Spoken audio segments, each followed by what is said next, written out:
आदमी उदास है। आदमी इतना उदास है कि उसका तथाकथित जीवन तो उदास है ही, उसका धार्मिक जीवन भी उदास है। इसलिए जोगी का लिबास तो उदास आदमी का प्रतीक हो गया। जोगी का तो अर्थ ही हो गया हारा टूटा दुखी, जीते जी मरा हुआ, जिसके जीवन में कोई रस की धार नहीं, मरुस्थल है जो। पर यह बात उल्टी है। योगी के ही जीवन में रस की धार होती और सब मरुस्थल है। योगी के जीवन में ही परमात्मा की झलक होती और योगी के जीवन में ही उगता है अंतर का सूरज। तो योगी के जीवन में तो आनंद होगा, नृत्य होगा, गीत होगा, चाहे तुम पहचान ना पाओ, क्योंकि जिन गीतों को तुम पहचानते हो वैसे गीत वहां ना होंगे। और जिस आनंद को तुमने जाना है वह आनंद तो झूठा है। असली सिक्के वहां होंगे, नकली सिक्कों के तुम आदी हो गए तो शायद तुम ना भी पहचान पाओ। मैंने सुना है कि एक बूढ़ी स्त्री अपने बेटे के साथ, बेटा एक चित्रकार था, एक कला प्रदर्शनी को देखने गई। वहां उसने पिकासो की एक बहुत प्रसिद्ध कृति देखी, लेकिन न उसे पिकासो का कुछ पता है, न पिकासो की मूल कृति उसके सामने है, लाखों रुपए की उसकी कीमत है, इसका उसे कुछ पता है। वो अपने बेटे से देख के बोली, ये भी कौन चित्रकार है? मालूम होता है अपने घर जो कैलेंडर टंगा है उसी की नकल इसने की। कैलेंडर पिकासो की इस कृति की नकल है, ये मूल कृति है। लेकिन उस बूढ़ी स्त्री को माफ करना होगा, कैलेंडर ही उसने देखा सदा घर में टंगा हुआ। अब आज अचानक मूल कृति देखी तो उसे लगती है कि शायद ये कैलेंडर की नकल है, और वो चकित है कि किस नासमझ ने इसको यहां टांगा है, इसको प्रदर्शन करने की जरूरत क्या है। पहली तो बात नकल, वो भी एक साधारण से कैलेंडर की जो अपने घर में वर्षों से टंगा है। तुमने तो जो जाना है वो नकल है। योगी के जीवन में जो सुवास तुम्हें मिलेगी वो असल है, वो असली सिक्का है। स्वामी राम कहा करते थे, धर्म नगद है और असली सिक्का है। यहां तो सब उल्टा हो गया है। यहां तो तुमने करीब करीब दुख को ही धीरे धीरे सुख मान लिया है। मानो ना तो करो भी क्या, मन को तो समझाना पड़ता है। उदास से उदास आदमी से मिलो, पूछो कैसे हो, कहता सब मजा है, सब ठीक चल रहा है, प्रभु की कृपा। और चेहरा कुछ और कह रहा, आंखें कुछ और कह रही, ओंठ कुछ और कह रहे, शब्द झुटला रहे हैं उसके व्यक्तित्व को। मातमी से मातमी चेहरा भी कहता है सब ठीक है, तुम सब ठीक है। शायद होश में भी नहीं कहते कि तुम क्या कह रहे हो। सब कहां ठीक है? सभी ठीक होता तो फिर क्या कहना था। लेकिन तुम्हारी अड़चन क्षमा करने योग्य है, क्योंकि अगर तुम इसको ही ठीक न मान लो तो जियोगे कैसे, सोओगे कैसे, उठोगे कैसे, बैठोगे कैसे? प्रतिपल कांटा चुभेगा, मुश्किल हो जाएगी जीना, जीवन कठिन हो जाएगा। इसलिए धीरे धीरे इसी को सुख मान लेते हैं। हम सब बहुत सुखी हैं, लेकिन सुख की कोई बात नहीं। हम सब बहुत दुखी हैं, लेकिन दुख का कारण ज्ञात नहीं। प्रेमालाप मग्न ये जोड़े चट्टानों की छाहों में, जैसे कोई सत्य खोजता हो झूठी अफवाहों में। कुछ खोखले रिक्त शब्दों का फिर दोहराया जाना, नकली विश्वासों के हाथों बार बार धोखा खाना, तन के भोग कक्ष में कैदी सांपग्रस्त प्यासी रूहें, इन पर कभी किसी बादल का होता दृष्टि निपात नहीं। हम सब बहुत सुखी हैं, लेकिन सुख की कोई बात नहीं। हम सब बहुत दुखी हैं, लेकिन दुख का कारण ज्ञात नहीं। न तो सुख है जीवन में, और न हमने दुख के कारणों में झांकना चाहा है। उसमें भी डर लगता है कि कहीं और झंझट ना हो जाए, कहीं दुख के कारण खोजते और दुखी ना हो जाएं, तो हम दुख से आंख चुराते। इस बात को ख्याल में लेना। सुख जहां नहीं है वहां सुख मान लेते हैं, जीना तो है किसी बहाने, और दुख जहां है वहां से आंख चुराते हैं, क्योंकि दुख को देखने में डर लगता है कि अगर देखा तो कहीं दुख और ना हो जाए, फिर देखने में सार भी क्या है। तो हम वहां देखते हैं दूर सपनों की दुनिया में, जहां सुख कभी होगा, और यही चूक हो रही है। दुख को गौर से देखो, दुख का कारण मिल जाए तो जीवन में सुख के आने का द्वार मिल जाता है। बुद्ध ने कहा है दुख है, दुख का कारण है, दुख से मुक्त होने का उपाय है, दुख मुक्ति की अवस्था है। इन चार को बुद्ध ने आर्य सत्य कहा है, अत्यंत बुनियादी सत्य। इनसे बुनियादी और कुछ भी नहीं। पहला बुनियादी सत्य दुख है। तुमने तो अभी वही स्वीकार नहीं किया। तुम तो झुटलाए जा रहे हो। तुम तो कहते हो दुख नहीं, सुखी हूं, सब है। मेरे पास लोग आते हैं, वो कहते हैं भगवान की कृपा से सब है, बच्चे हैं, पत्नी है, घर द्वार है, धन दौलत है, सब है। मगर फिर मगर क्या? जब सब है परमात्मा की कृपा से, तो अब मगर क्या? कैसा हम झूठ बोले जा रहे हैं। और हम ही झूठ नहीं बोलते, परमात्मा को भी झूठ में घसीट रहे हैं उसकी कृपा से। अगर यही उसकी कृपा है जो तुम्हारे जीवन में हो रहा है, तो फिर उसे कृपालु कहना बंद कर दो। होगी कोई दुष्टता की प्रक्रिया परमात्मा के नाम पर छिपी बैठी जो तुम्हें सता रही नहीं, लेकिन तुम झूठे हो तो तुम्हारा परमात्मा भी झूठा हो जाता है। तुम झूठे हो, तुम जो छूते हो वही झूठा हो जाता है। और झूठ की पहली सीढ़ी कहां पड़ती? वहीं जहां तुम दुख को दुख नहीं मानते और सुख समझा लेते हो कि सुख है। फिर जब तुम दुख को सुख मान लेते हो तो तुम एक ऐसी प्रक्रिया में पड़ गए कि अब तुम दुख के कारण कैसे खोजोगे। जब सुख ही मान लिया तो दुख का कारण कैसे खोजोगे? जिसने बीमारी को स्वास्थ्य मान लिया वो चिकित्सक के पास जाए क्यों? और जिसने बीमारी को स्वास्थ्य मान लिया वो बीमारी का कारण क्यों खोजे? बीमारी है ही नहीं तो कारण कैसे खोजे? तुमने जहां दुख को इंकार किया वहीं तुम चूक गए, वहीं से तुम भटक रहे हो, और जन्मों जन्मों में तुमने वही किया है। इसलिए बुद्ध कहते हैं पहला आर्य सत्य है दुख है। इसे झुठलाओ मत, भागो मत, आंख मत मूंदो। आंख मूंदने से दुख मिटेगा नहीं, आंख मूंदने के कारण ही दुख बढ़ता गया है। तुम आंखें मूंदे खड़े हो और दुख बढ़ता चला गया। आंख खोलो, कारण खोजो। दुख है, सुख जरा भी नहीं है। सुख मान्यता है, दुख सत्य है। तो दुख के कारण को खोजो, और उसी के कारण की खोज करते करते तुम चकित हो जाओगे। जैसे ही कारण हाथ में आ जाता है, तुम्हारे हाथ में एक अपूर्व कुंजी आ गई। अब तुम्हारी मर्जी, दुखी होना हो तो हो जाओ, न होना हो तो न हो। कौन चाहे कि दुखी होना चाहेगा? जब समझ में आ जाए कि द्वार कहां, तो कौन दीवार से निकल के सिर तोड़ना चाहता है?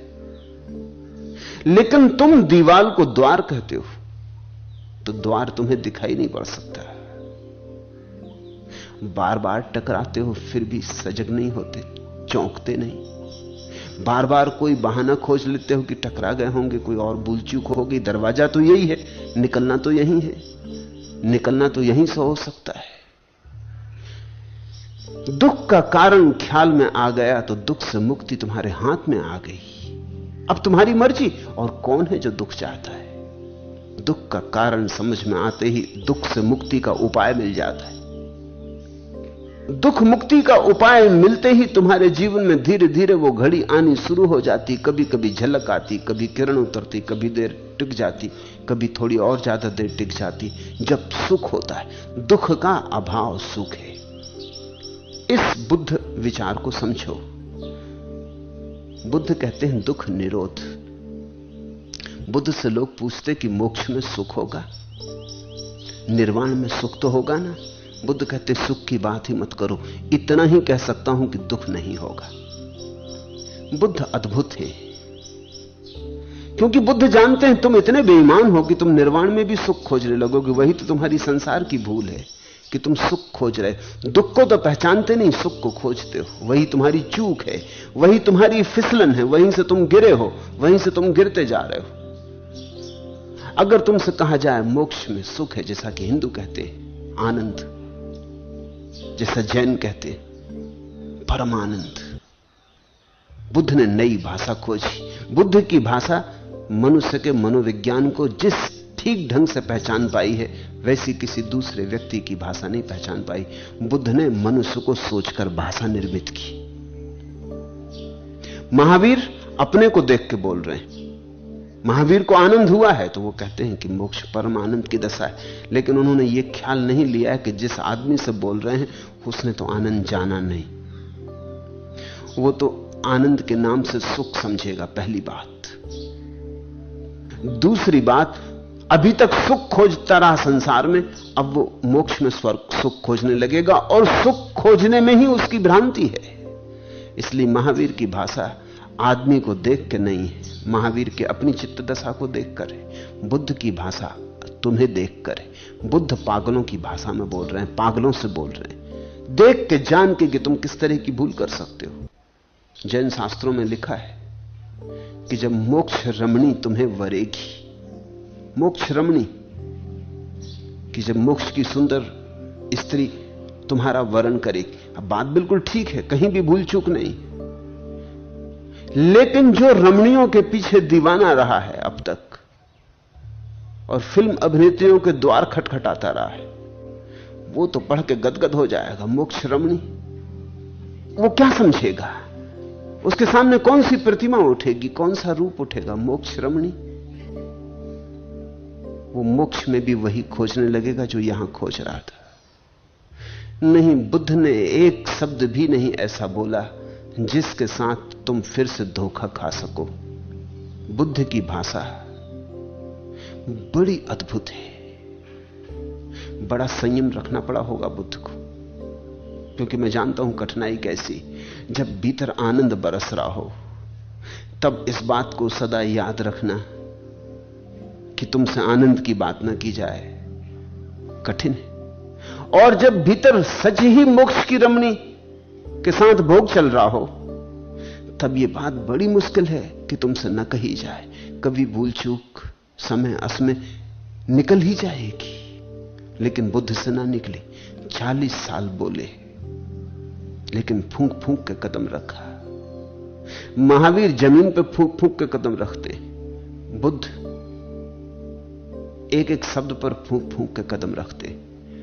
कितनी ही बार पूछा गया और कितने ही ढंग से पूछा गया, लेकिन उन्होंने सदा यही कहा कि दुख निरोध, दुख नहीं होगा, इतना ही तुमसे कह सकता हूं। सुख होगा कि नहीं तुम जानो, मेरी तरफ से इतनी भर पक्की बात है कि दुख नहीं होगा। इसलिए बुद्ध का प्रभाव बहुत समझदार लोगों पर पड़ा, ना समझ लोगों पर नहीं पड़ा। ना समझ उन्होंने कहा यह भी कोई लक्ष्य हुआ, दुख निरोध, दुख नहीं होगा। यह बात कुछ जस्ती नहीं, कुछ विधायक। होगा क्या ये कहो ना, नहीं होगा। इधर दुख से परेशान है, तुम कहते हो दुख नहीं होगा। ये लक्ष्य कुछ बहुत हृदय को गदगद नहीं करता, करता है दुख निरोध। कांटा नहीं होगा, घाव नहीं होगा, लेकिन बुद्ध ये नहीं कहते कि फूल खिलेगा, सुगंध होगी, सुवास होगी। बुद्ध ये बात नहीं कहते। बुद्ध कहते हैं कांटा नहीं होगा, बस इतना ही।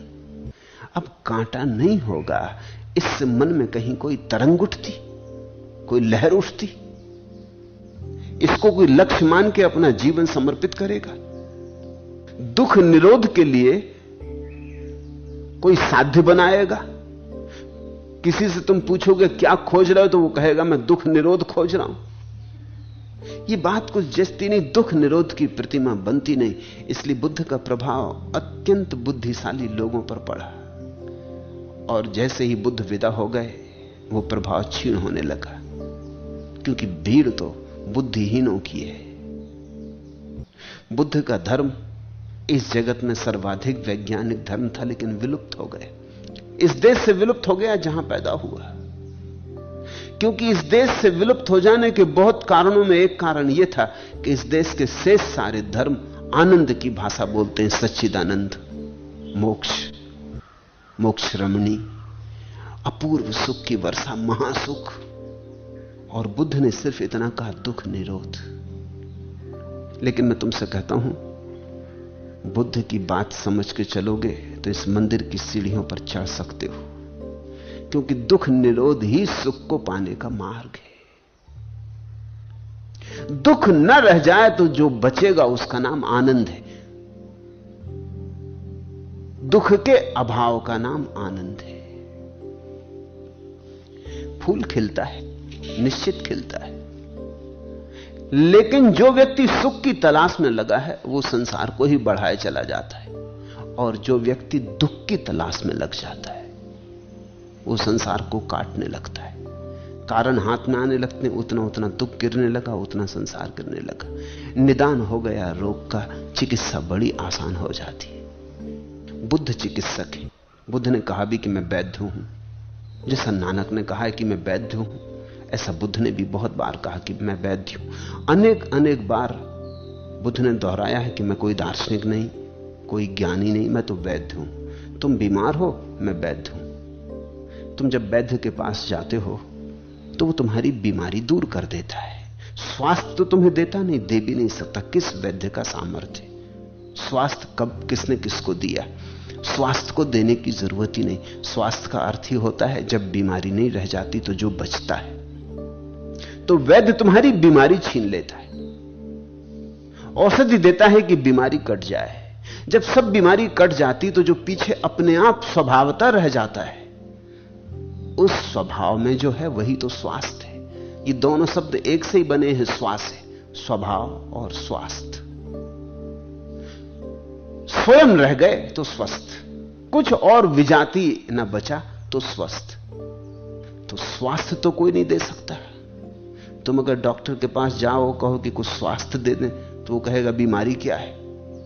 तुम कहो बीमारी तो कुछ भी नहीं, मैं स्वास्थ्य की तलाश कर रहा हूं, तो वो कहेगा कि बीमारी जब कुछ भी नहीं तो तुम स्वस्थ हो, और स्वास्थ्य देने का कोई उपाय नहीं। बीमारी छीनी जा सकती है, स्वास्थ्य दिया नहीं जा सकता।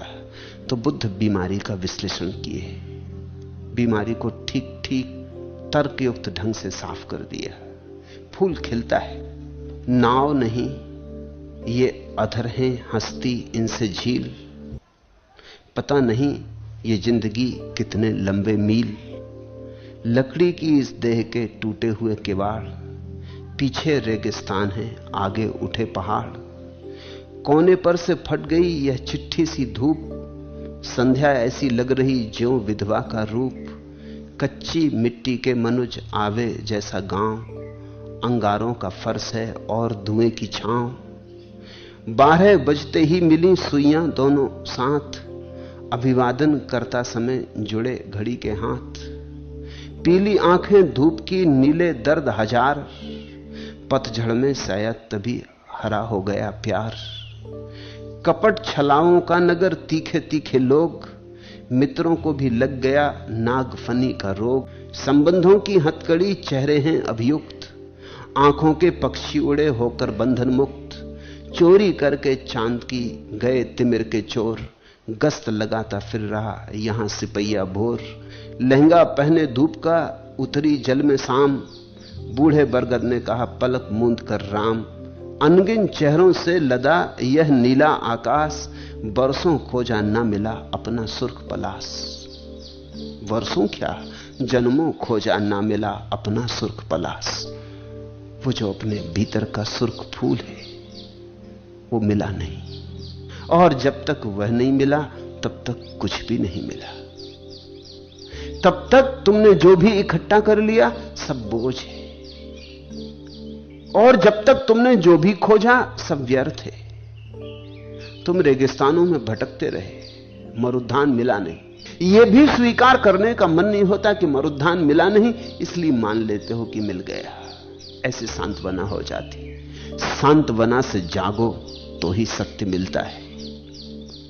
तुम्हारे तथाकथित साधु सन्यासी तुम्हें सांत्वना ही देते।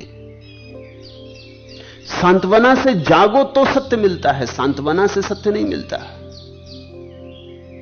मैं तुम्हारे साथ जो प्रयोग कर रहा हूं वो है तुम्हारी सांत्वनाएं छीन लेने का प्रयोग। तुम्हारी सब सांत्वनाएं छिन जाएं तो तुम्हारे जीवन का दुख इतना है कि वही दुख तुम्हें जगा देगा। तुम्हें दुख जगा नहीं पा रहा है क्योंकि तुमने सांत्वनाओं की खूब आड़ बना रखी, सांत्वनाओं के खूब तुमने कवच पहन रखे। दुख है और नहीं जगा पा रहा। अलार्म बज रहा है दुख का और तुम कानों में रुई लगाए पड़े हो। वो रुई सांत्वना है। दुख बजता है लेकिन कान में रुई लगाए पड़े हो तो सुनाई कैसे पड़े। और तुम चाहते हो कि किसी तरह सुनाई ना पड़े तो तुम रुई बढ़ाते चले जाते हो। धर्म या धर्मगुरु का एक ही प्रयोजन है कि तुम्हारे कान की सब रुई निकाल ले। बुद्ध ने 40 वर्ष यही अद्भुत प्रयोग किया और बहुत लोग उनके पास सत्य को उपलब्ध हुए। और जिसे भी सत्य को पाना हो उसे टालना नहीं चाहिए। उसे यह नहीं कहना चाहिए कल निकालेंगे कान की रुई। अभी निकालो तो निकलेगी, कल पर छोड़ा तो कभी ना निकलेगी।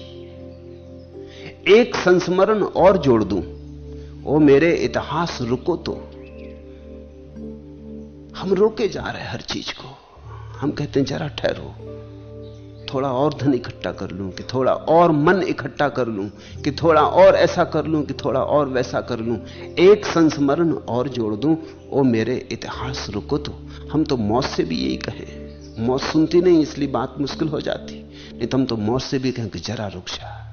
एक संस्मरण और जोड़ दूं, मैंने तुमको अपना जाना, अपने से भी ज्यादा माना, पर इतना सब करने पर भी सचमुच क्या तुमको पहचाना। तुम तो अब भी पहले जैसे लगते हो वैसे के वैसे। एक संस्मरण और जोड़ दूं, ओ मेरे मधुमास रुको तो। रात न रुचती स्वप्न न भाता, दिवस सरी का दिवस न जाता।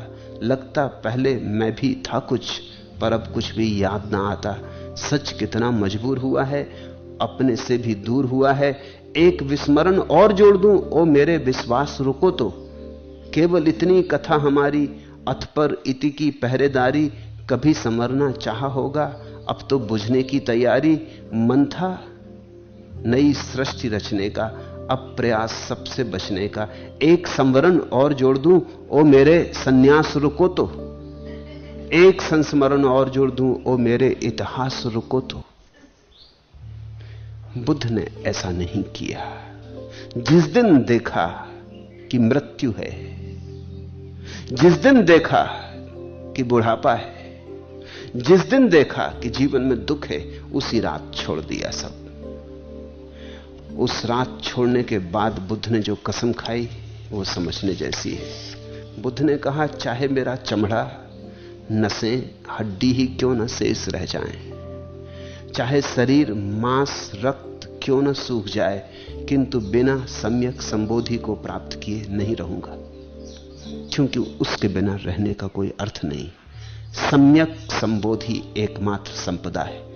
सम्यक संबोधि का अर्थ है बिना जागे नहीं रहूंगा। सोया सोया अब नहीं रहूंगा, सब दांव पर लगा दूंगा, लेकिन अब नींद में रहने का कोई भी कारण नहीं है। जहां मौत है वहां जो सो रहे वे गाफिल हैं और नासमझ। जहां मौत सब छीन लेगी वहां जो इकट्ठा कर रहे वो पागल हैं और विक्षिप्त हैं। अब नहीं, तो बुद्ध ने सब दांव पर लगा दिया।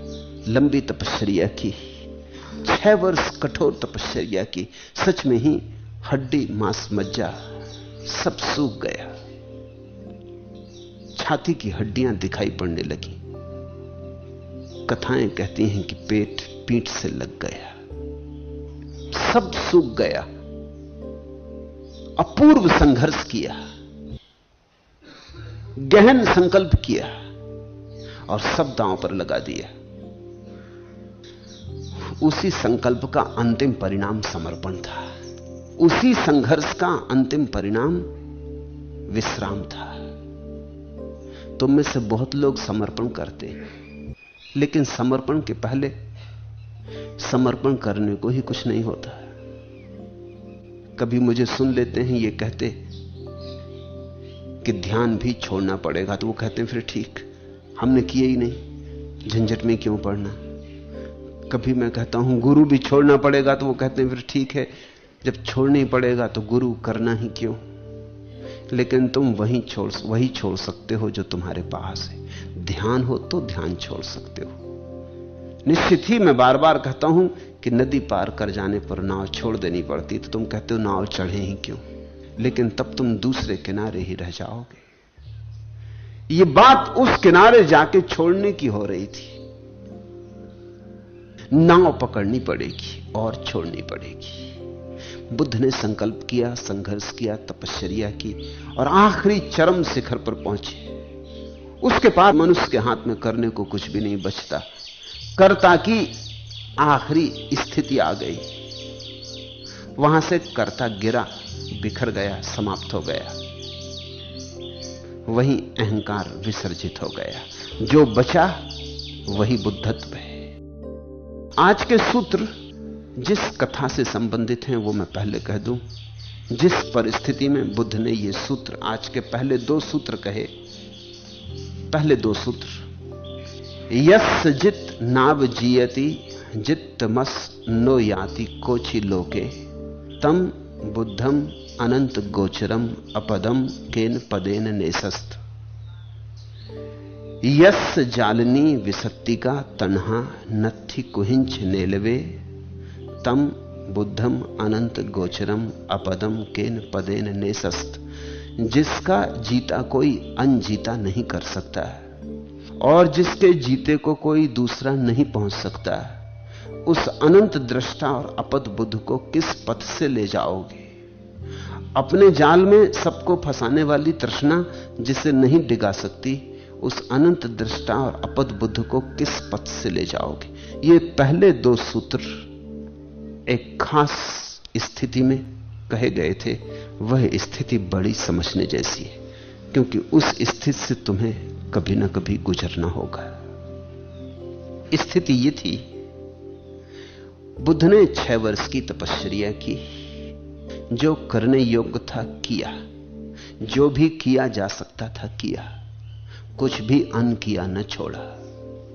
जिसने जो कहा वही किया, जिस गुरु ने जो बताया उसको समग्र मन भाव से किया, तन प्राण से किया।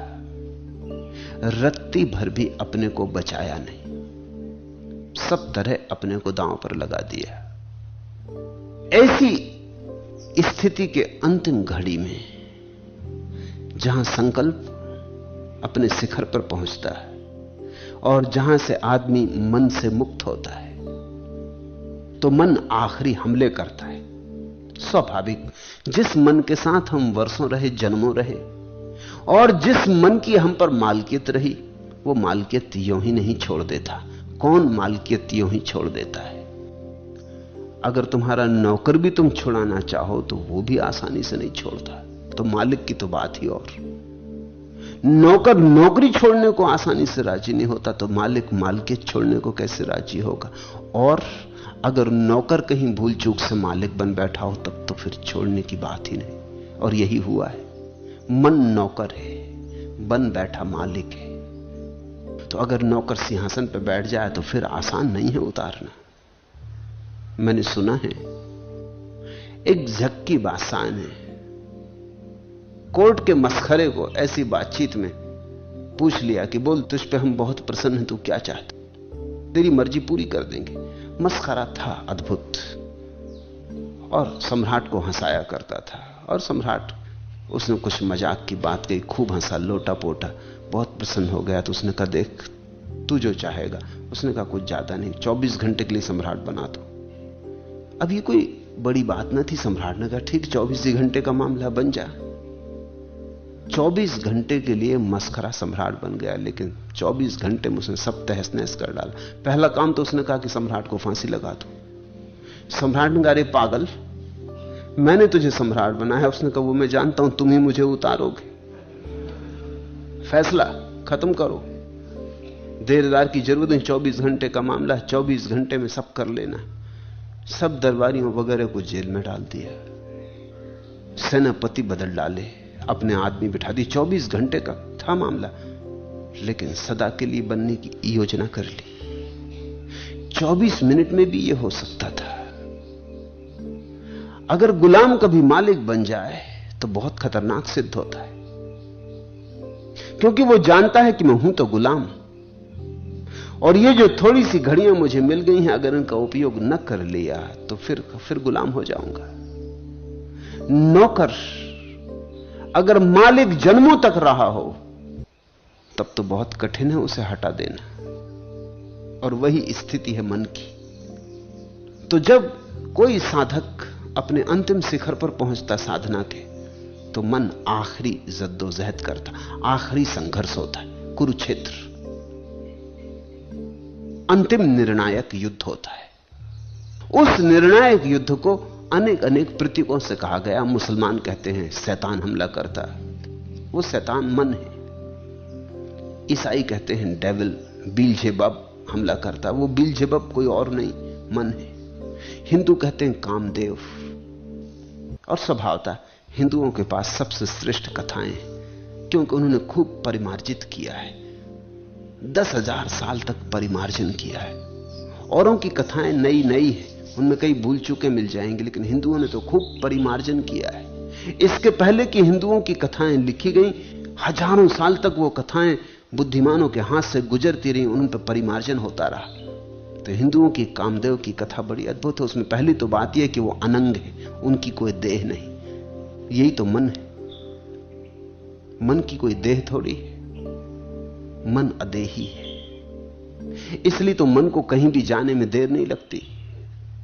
तुम्हें दिल्ली जाना समय लगे, कलकत्ता जाना समय लगे, मन ये गया, अदेही है। न कोई ट्रेन, न मोटर, न हवाई जहाज, किसी की कोई जरूरत नहीं। सोचा नहीं कि गया नहीं, क्षण भी बीच में टूटता नहीं, समय नहीं लगता। देह अगर मन की होती तो समय लगता। हिंदुओं की कथा अद्भुत है कि शिव को काम ने बहुत ज्यादा पीड़ित किया, परेशान किया, तो वो नाराज हो गए और उन्होंने आंख, अपनी तीसरा नेत्र खोल दिया।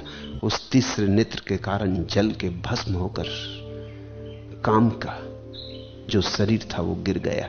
तब से वो अनंग है, उसके पास देह नहीं है। ये कथा भी प्यारी है कि तीसरे नेत्र के खोलने से काम जल गया। तीसरे नेत्र के खुलने पर ही काम जलता है। तीसरे नेत्र का खुलने का अर्थ है अंतर्दृष्टि उपलब्ध हो गई, भीतर की आंख खुल गई। जब तक भीतर की आंख बंद है तभी तक काम का तुम पर प्रभाव है। भीतर की आंख खुल गई, काम का प्रभाव समाप्त हो गया। भीतर तुम सोए हो, इसलिए काम तुम्हें फुसला लेता, राजी कर लेता। भीतर जाग गए, फिर तुम्हें कोई राजी ना कर सकेगा। बौद्धों में यही काम मार कहा जाता है। ये बौद्ध नाम है काम का ही। बौद्धों ने भी खूब परिष्कार किया है मार का, और ये घटना तुम्हें बताएगी कि किस तरह परिष्कार किया है। साधना अंतिम चरण में पहुंची उनकी। तपस्या के अंतिम शिखर पर मार ने भगवान को पछाड़ने की चेष्टा की। मार सब तरफ से हमले किया, सब द्वार दरवाजों से हमले किया। क्षण भर भी खोने का उपाय न था, जल्दी करनी जरूरी थी, क्योंकि बुद्ध वहां जा रहे हैं जहां तीसरा नेत्र खुल जाएगा। इसके पहले कि तीसरा नेत्र खुल जाए सब उपाय कर लेना जरूरी था। लेकिन उसे मार खानी पड़ी, मार को मार खानी पड़ी, हार खानी पड़ी। यह शब्द भी बड़ा अच्छा है, इसलिए बुद्ध इसे मार कहते हैं कि तुम घबराओ मत, आखिर में तो इसको मार खानी पड़ेगी। ये मार खाएगा। बीच के ही दिन है इसकी विजय यात्रा अगर होती। अंततः तो इसे हारना है। सत्यमेव जयते, सत्य अंततः तो जीतेगा। अगर झूठ जीतता है तो बीच में ही जीतता है, इसलिए बहुत परेशान मत होना। अगर झूठ जीत भी जाए तो प्रतीक्षा करना, डमाडोल मत हो जाना। अंततः तो सत्य ही जीतेगा, क्योंकि झूठ है ही नहीं तो जीतेगा कैसे। इसलिए मार को मार तो खानी ही पड़ेगी। उसका स्वभाव ही ऐसा है कि वो हारेगा। तुम जागे कि हारेगा। अगर जीत रहा है तो सिर्फ इसलिए कि तुम अभी सोए हो। तुम खुद ही झूठ हो, इसलिए झूठ जीत रहा है। जैसे ही तुम सच हुए कि सच की जीत हो जाएगी। मार अपने कारण नहीं जीत रहा है, तुम्हारे कारण जीत रहा है। तुम हारे हुए बैठे इसलिए जीत रहा है। तुम जरा उठ के खड़े हो जाओ तो मार जीत ना सकेगा। मार को हार खानी पड़ी। तब उसने अपनी 3 कन्याओं को भेजा। मार कन्याएं नाना प्रकार के प्रश्न कर भगवान को वश में करना चाहिए। अब ये भी समझना, पहले मार स्वयं आया, हार गया तो उसने अपनी 3 कन्याओं को भेजा। ये आखिरी उपाय है। इन प्रतीकों को ख्याल में लेना जरूरी है। पहली बात, जैसा मैंने तुमसे पहले दिन कहा कि प्रत्येक मनुष्य के भीतर पुरुष है और स्त्री है, और प्रत्येक स्त्री के भीतर स्त्री है और पुरुष है। तो बुद्ध पुरुष है स्वभावतः। सबसे पहले बुद्ध का जो अधिक अंशों वाला मन है, पुरुष का मन, वो हमला करेगा स्वभावतः, क्योंकि बुद्ध के पास पुरुष का मन बड़ा है स्त्री के मन के मुकाबले। तो मन पहले तो अपनी बड़ी से बड़ी शक्ति को लगाएगा। मन के भीतर पुरुष जैसी बातें हैं, जैसे अहंकार, क्रोध, पद, मद, मत्सर, मोह, ये सब पुरुषवाची हैं। अहंकार इनका मूल स्रोत है। तुम्हारे भीतर जो जाल है, उस जाल में जो पुरुष तुम्हारे भीतर छिपा है, जो तुम्हें उलझा रहा है, वो है अहंकार। इसलिए तुम पाओगे कि पुरुषों की सबसे बड़ी पीड़ा अहंकार है। सबसे बड़ी अड़चन उनकी अहंकार की। इसलिए पुरुष को समर्पण करना बहुत कठिन होता, झुकना कठिन होता। टूट जाए, झुकना नहीं चाहता। कहावतें कहती हैं टूट जाना मगर झुकना मत। ये पुरुष की अकड़ है। अहंकार पुरुष मन का आधार है। तो मार पहले स्वयं आया, इसका अर्थ है पुरुष के द्वार से आया। उसने बुद्ध के अहंकार को जगाया होगा। साफ नहीं है कथा में कि उसने क्या कहा, क्योंकि बहुत अनूठी कथाएं बहुत सी बातें बिना कहे छोड़ देती हैं। क्योंकि सभी बातें कह दी जाएं तो फिर ध्यान करने योग्य उन कथाओं में कुछ भी नहीं रह जाता। और ये कथाएं ध्यान करने के लिए निर्मित की गई हैं। इन पर ध्यान करना है और जो खाली हिस्से हैं उनको ध्यान से भरना है। इसलिए भारत में इतना विवेचन, इतनी व्याख्या चली। उस विवेचन और व्याख्या का कारण है क्योंकि कथाएं अधूरी। ईसाईयत के पास ऐसी व्याख्याएं नहीं है, न इस्लाम के पास ऐसी व्याख्याएं। कुरान पर कोई अच्छी व्याख्या हुई ही नहीं, क्योंकि कुरान ने कुछ खाली छोड़ा नहीं, सब कुछ कह दिया। बेकार की बातें भी कह दी जो कि कुरान में नहीं होनी चाहिए थी। शादी विवाह, समाज, राजनीति सब डाल दिया, कुछ छोड़ा ही नहीं। इससे एक बात साफ होती है कि कुरान जिन लोगों के लिए लिखा गया वो कोई बहुत बुद्धिमान लोग नहीं थे। उन पर भरोसा नहीं किया जा सकता था। डिटेल्स में सब बात कह देनी जरूरी थी, अन्यथा वो गड़बड़ कर देंगे। एक एक बात ब्यौरे में कह देनी जरूरी थी कि ऐसा करना, ऐसे उठना, ऐसे बैठना, सब साफ कर दिया। इसलिए कुरान में व्याख्या की बहुत गुंजाइश नहीं है, लेकिन उपनिषदों में व्याख्या की खूब गुंजाइश है। कुछ भी साफ नहीं किया है, इशारे हैं, और इशारों के कुछ भी अर्थ बन सकते। फायदा भी है, नुकसान भी है। हर फायदे में नुकसान होता है। कुरान का एक फायदा है कि मुसलमान बिल्कुल निश्चिंत है कि क्या करना है और क्या नहीं करना है। इस मामले में दुविधा नहीं है। हिंदू बिल्कुल अनिश्चित है, क्या करना क्या नहीं करना, एकदम दुविधा है। और तुम पूछने जाओ तो जिस आचार्य से पूछो वो अलग व्याख्या दे रहा है। शंकराचार्य कुछ कहेंगे, रामानुजाचार्य कुछ कहेंगे, वल्लभाचार्य कुछ कहेंगे, निम्बारकाचार्य कुछ कहेंगे, और तुम खोजते रहो आचार्यों को, और हर आचार्य व्याख्या देगा। खतरा यह है कि लोग साफ कभी नहीं हो पाएंगे कि ठीक ठीक क्या करना है। और फायदा यह है कि ध्यान के लिए बड़ी सुविधा है, सोच विचार के लिए बड़ी गुंजाइश है। इसलिए इस्लाम में बहुत विचार पैदा नहीं हो सका। मुसलमान सीधा साधा आदमी है, जो करने योग्य करता है, जो नहीं करने योग्य नहीं करता। जो बात उससे कही उसको लकीर की फकीर की तरह मान के चलता है, लेकिन बहुत विचार का जन्म नहीं हुआ। हिंदुओं जैसा चिंतन पैदा नहीं हुआ, होने का कारण ही नहीं था। चिंतन तो वहीं पैदा होता है जहां खाली जगह छोड़ दी गई है, जिन्हें तुम्हें भरना होगा। तो भारत में जो भी कथाएं रची गई हैं उनमें बड़े रिक्त स्थान हैं जैसे पहले मार ने हमला किया, लेकिन उसने क्या किया हमले में, यह बात नहीं कही गई। यह सोचनी पड़ेगी। मार यानी पुरुष, पुरुष यानी अहंकार। तो उसने बुद्ध के अहंकार को गुदगुदाया होगा कि अरे तेरे जैसा तपस्वी कोई भी नहीं, तू महातपस्वी, तू तपस्वियों का तपस्वी, प्रसन्न हो जा, तेरे जैसा कभी ना हुआ ना कभी होगा। उसने बुद्ध को खूब फुसलाया होगा, उसने बुद्ध को खूब समझाया होगा कि धन्य भाग कि तेरे दर्शन हो गए, मैं तेरे चरणों में झुकाऊं। उसने बुद्ध के अहंकार को मक्खन लगाया होगा। यह कथा का अंश छूटा है, यह इंसाफ नहीं है। उसने चमचागिरी की होगी, उसने इस कोने उस कोने से बुद्ध को कहा होगा अरे धन्य भाग, लेकिन उसे मात खानी पड़ी, मार को मार खानी पड़ी। बुद्ध चुप रहे, बैठे रहे, कुछ भी न बोले। उसकी प्रशंसाओं का कोई परिणाम न पड़ा। उसने क्या कहा वो जैसे बहरे कानों पे पड़ा। बुद्ध अडिग रहे, जरा डमाडोल न हुए। और जब कोई आदमी ऐसी अवस्था में हो अडोल कि पुरुष के द्वारा, अहंकार की प्रतिष्ठा के द्वारा उसे न हिलाया जा सके, तो फिर दूसरा उपाय है कि उसको हिलाने के लिए कुछ स्त्रीण उपाय खोजे जाएं। क्योंकि जहां पुरुष हार जाता वहां स्त्री अक्सर जीत जाती। तुमने देखा दुनिया के बड़े से बड़े पुरुष, नेपोलियन, सिकंदर, युद्ध के मैदान पर बड़े पुरुष हैं, लेकिन घर आके एक दुबली पतली स्त्री से हार जाते। मैंने सुना है एक जिद्दी सम्राट ने, एक झक्की सम्राट ने यह घोषणा की अपने वजीरों से कि पता लगाओ मेरे राज्य में जो पुरुष अपनी स्त्री की मान के ना चलता हो, उसको जो मेरा श्रेष्ठतम घोड़ा है वो भेंट किया जाए और उसका राजकीय सम्मान किया जाए।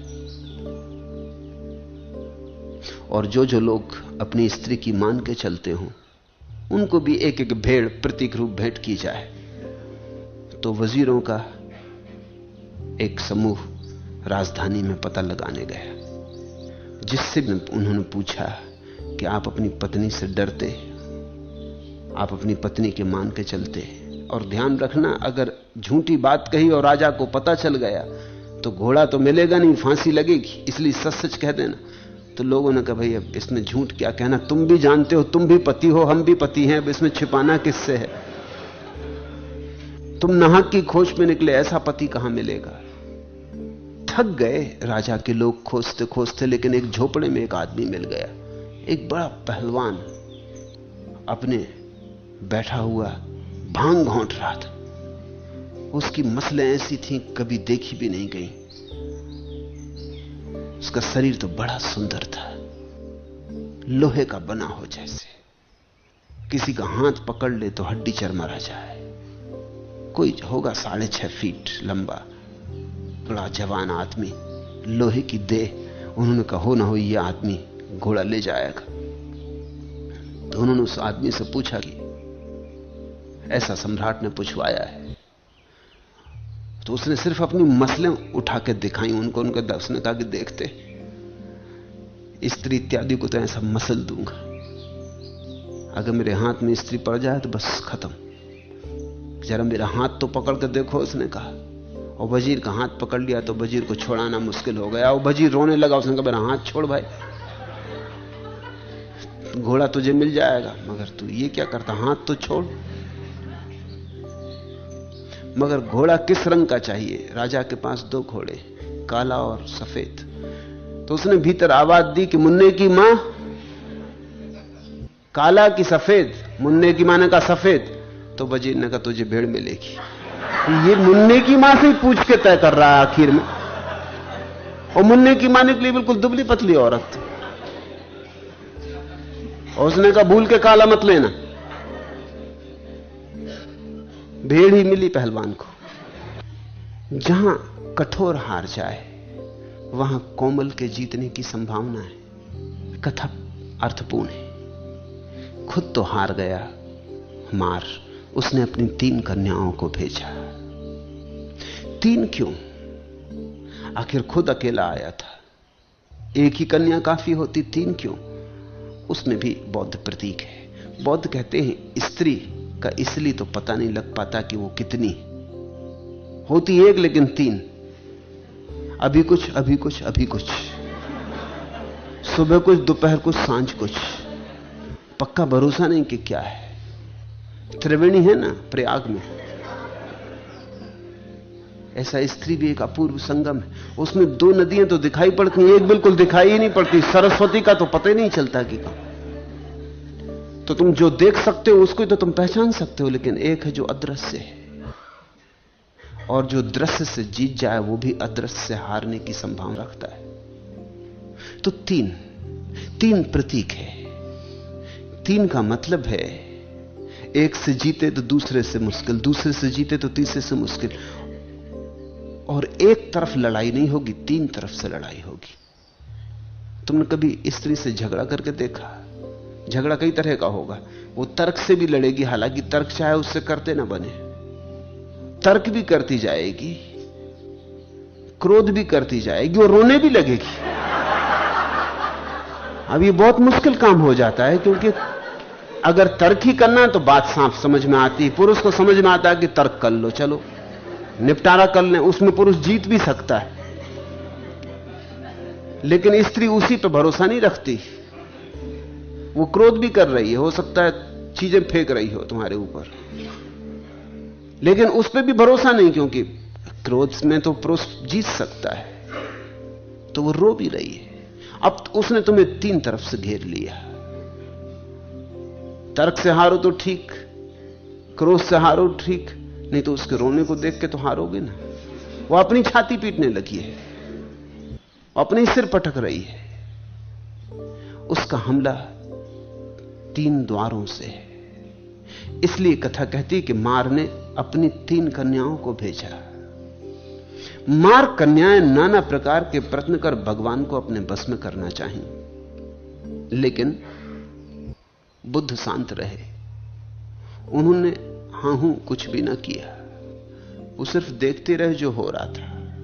क्योंकि तुमने हां हूं किया कि फंसे।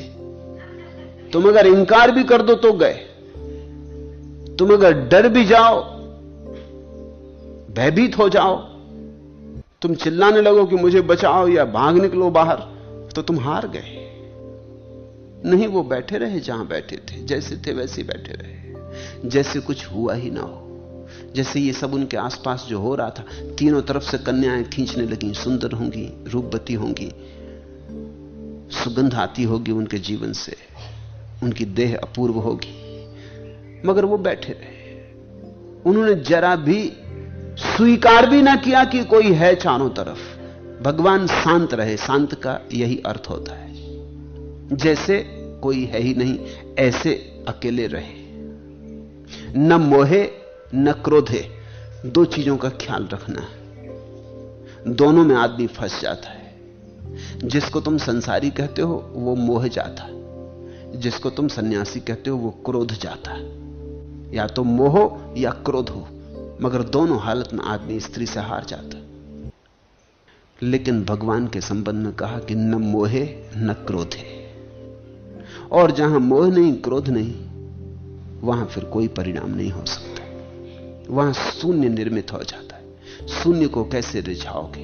क्रोध किया तो अहंकार आ गया, मोह किया तो भी अहंकार आ गया। तो तुम्हारे जो ऋषि मुनि नाराज हो गए वो भी हार गए। जो ऋषि मुनि नाराज न हुए, प्रसन्न हो गए, वो भी हार गए। बुद्ध शून्यवत रहे, शांत रहे, उन्होंने उपेक्षा रखी। उपेक्षा बौद्धों का अपना शब्द है। उपेक्षा का अर्थ है उन्होंने कोई भी अपेक्षा न रखी। ये स्त्रियां यहां नहीं होनी चाहिए, ये भी अपेक्षा न रखी। क्योंकि ये भी अपेक्षा हो कि ये स्त्रियां यहां नहीं होनी चाहिए, तो फिर उपेक्षा नहीं रह जाती। फिर तुम्हारे मन में संबंध जुड़ गया, फिर तुमने एक संबंध बना लिया कि नहीं होना था। जो नहीं होना था वो हुआ, तो धीरे धीरे रोष पैदा होगा, क्रोध पैदा होगा, नाराजगी पैदा होगी कि स्त्रियां ये क्यों कर रही हैं। उपेक्षा रखी, तटस्थ रहे। जैसे कोई किनारे पे बैठा नदी के, नदी बहती देखता रहता। नदी बहे, नदी से क्या लेना देना। तुम रास्ते के किनारे खड़े, राह चलती रहती, लोग आते जाते, अच्छे बुरे सुंदर कुरूप, तुम्हें क्या लेना देना, तुम राह के किनारे खड़े। ऐसे बुद्ध तटस्थ रहे, उन्होंने उपेक्षा रखी और अंततः उन्होंने जितनी बात कही वो इतनी सी थी। उन्होंने कहा हटो भी पागलो, क्या देखकर इतना प्रयत्न, इतना श्रम कर रही हो। बुद्ध ने अनूठी बात कही, कहा कि पागलो हटो भी। दया की, पागल का, नाराज ना हुए, न मोहे, अनुकंपा जतलाई। अनुकंपा के सामने काम वासना एकदम हार जाती। अनुकंपा जतलाई, कहा हटो पागलो, क्या देखकर इतनी मेहनत कर रही हो। यहां कुछ भी तो नहीं है, यह हड्डी मांस मज्जा सब सूख गई है। यहां भीतर भी कोई नहीं है। तुम किसके लिए यह नाच गान आयोजन कर रही हो, किसको रिझाना चाहती हो। जिसको रिझाती वो तो जा चुका है। क्या तुम्हें राग रहितों से कभी तुम्हारी कोई पहचान नहीं हुई। क्या तुम्हारे जीवन में कभी ऐसा मौका नहीं आया कि तुमने कोई वीतराग देखा हो। तो तुम देख लो, वीतराग पर तुम्हारा कोई प्रयत्न काम ना आएगा। तथागत तो राग रहित हैं, राग आदि प्रहीण हैं, किस कारण तुम उन्हें अपने वश में करोगी। बचे ही नहीं है तो वश में क्या करोगी। तुम्हारी मर्जी, तुम्हें उछल कूद करनी है, तुम अपनी करती रहो। लेकिन इतना तुम्हें कह दूं कि तुम नाहक का श्रम कर रही हो, थकोगी, परेशान होगी, अपने घर जाओ, विश्राम करो।